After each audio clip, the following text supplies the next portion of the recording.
All right, let's deconstruct some American propaganda. In the United States of America, you don't have to apologize for being white anymore.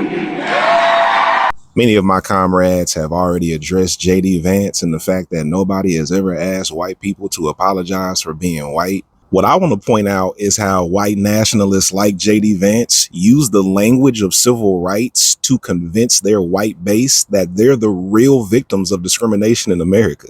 They have literally studied movements for Black lives throughout history to develop their strategy. For example, did you know that the founder of the Heritage Foundation and the lead author of Project 2025 did his graduate studies in African American history and came to the conclusion that white people were the real victims? Here's the governor of Florida using the language of discrimination to justify putting white nationalist groups in grade schools all throughout the state. We are also today announcing a partnership with Turning Point. Anybody in a high school that wants to start a state Club America chapter will be able to do so. There shouldn't be any impediments to that, and certainly no discrimination.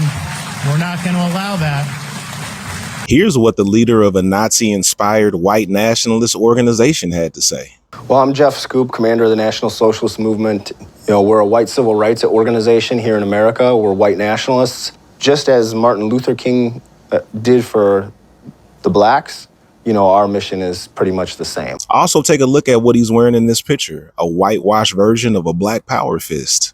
Look familiar? Why am I making this? Because I want Black people to pay attention to the patterns. Turning Point USA is a white supremacist organization that uses Christianity to cover up its bigotry. And while they're convincing their base that they're the victims of discrimination, they depend on Black public figures to keep us docile. Entertainers like Nicki Minaj, public figures like Candace Owens, church leaders like Philip Anthony Mitchell and Tiffany Montgomery. Pay attention to the voices that you listen to because they're using the propaganda against us too.